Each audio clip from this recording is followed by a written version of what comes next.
Hello YouTube, I'm Master Shelf here, and I have for you guys today a really good, kind of old Showdown replay. As you can see, my opponent still has Greninja on his team, of course.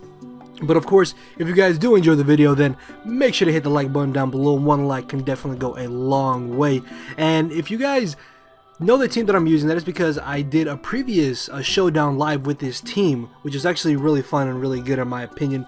So if you guys would like to see that PS live, a link to that will be down in the description. And I know I've already asked you guys, what do you think on Greninja being banned, and a good majority of you guys left your opinions, although I asked that on a Wi-Fi battle, and I know that some people that watch my Showdown battles don't watch my Wi-Fi content. So for those of you who didn't watch my Wi-Fi battle, let me know how you guys feel about Greninja being banned. Did you agree with it? Did you not agree with it? Tell me why or why not, and I will tell you my thoughts at the end of this battle, because I don't want to ramble on for too much.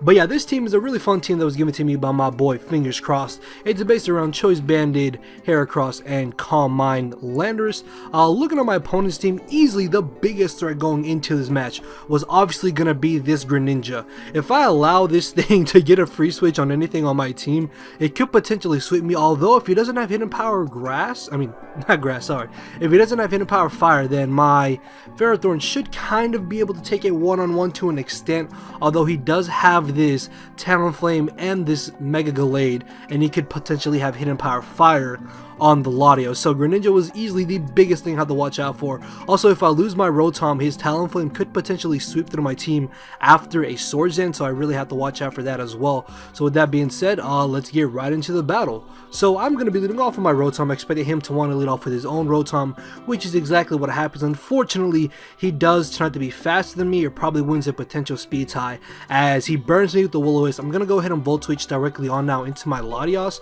And what's really great about my Latios is if you look at his team, nothing safely switches into a Draco Meteor, not even the Bisharp. Plus there's a chance I could double switch out, predicting him to bring in Bisharp.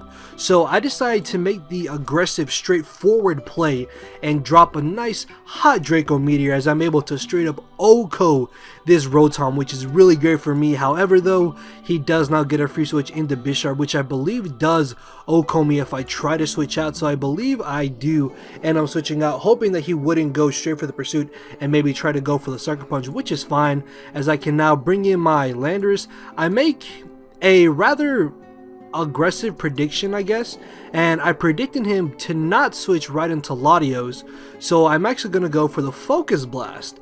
In hindsight, I probably should have gone for the Earthquake, but I knew if he did switch onto Latios, I could still get off a bit of chip damage with the Focus Blast, and I would still be able to OHKO the Bisharp, unless for some reason he had Focus Sash, which I highly doubted.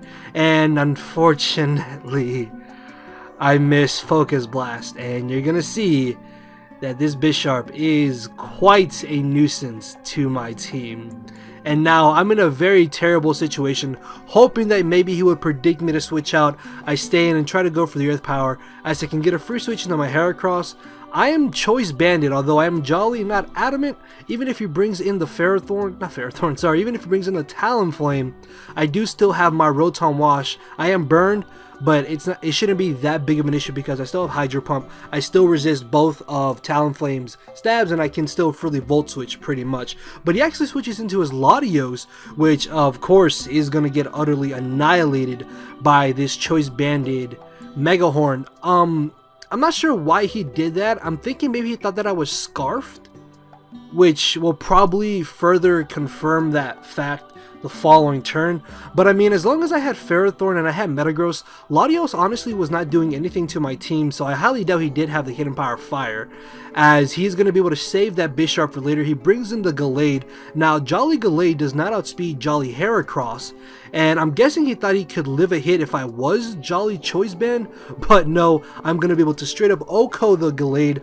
That crit did not matter because a Jolly Choice Band and Mega Horn still would have been able to knock him out. And this turn right here, oh, this turn is so frustrating, because I literally sat here for a good minute and a half, and I was like, he's gonna U-turn, or he's gonna Sword Dance. He's not gonna go straight for the Brave Word, he's not gonna go for the Flare Blitz. If he U-turns, I get a free kill on one of his other two Pokemon, which will be greatly helpful to me. So I have to stay in, and I have to go for the Mega Horn.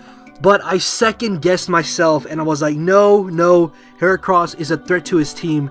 He's gonna try to take it out in one hit. So I switch into my Rotom, and of course he goes for the U-turn as he brings in the Bisharp. I found it odd that he didn't bring in the Greninja. I'm thinking maybe because he doesn't have Hidden Power Fire to take on my Ferrothorn, which is actually really good for me. I apologize that I'm pausing so much, guys. It's just I'm trying to explain my thought process without getting behind the battle. So hopefully I don't mind that, because there was a lot of thinking in these situations where I'm pausing and just, yeah. Anyways, my best move to go for right here is just probably going for the Will-O-Wisp, because if I'm able to burn this Bisharp, I can get that residual damage, and then when I bring in my Ferrothorn, I will be able to get up the Stealth Rocks to further weaken his Talonflame. So I was thinking further ahead in this match. By being able to weaken the Bisharp, this also allows my Ferrothorn to not have to take as much damage. Now, the reason why I'm not bringing in Heracross is because I'm not going to risk going for Stone Edge, as he predicts that and stays in with Bisharp and goes for a possible knockoff, because I don't know if I will need my Choice Band later in this match or not. Probably not, but it was still safer to keep the band and bring in Ferrothorn in my opinion, as I'm actually going to be able to get out of this exchange with a relatively good amount of HP thanks to Leech Seed and me having Protect. This is before I took off Protect for Thunder Wave, and it did actually kind of help right here. As he brings in the Talonflame, obviously because he brought this in, he does not have Hidden Power Fire on Greninja, which is really great for me.